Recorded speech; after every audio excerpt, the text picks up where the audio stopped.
دنیا کا سب سے بڑا آتش فشاں پھٹ پڑا، آتش فشاں پھٹنے سے کتنی تباہی آئے گی، متعدد زلزلے بھی آئے۔ دنیا کا سب سے بڑا آتش فشاں پھٹ پڑا، جس کے بعد زلزلے کے جھٹکے نے خوف پھیلا دیا۔ یہ آتش فشاں امریکی ریاست ہوائی کے ماؤنا لوا پہاڑوں میں ہے، جس کے پھٹنے کے بعد آتش فشاں کے علاقے میں 2 گھنٹے کے دوران 2.5 سے زائد شدت کے متعدد زلزلے بھی آئے۔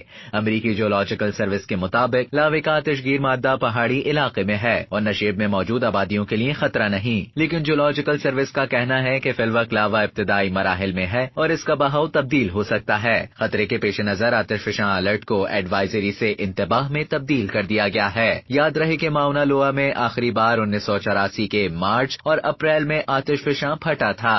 اب تک کے لیے اتنا ہی۔ مزید خبروں اور نیوز اپڈیٹس کے لیے ڈیلی جنگ کی YouTube چینل کو سبسکرائب کریں اور فیس بک کے پیج کو لائک کرنا نہ بھولیں۔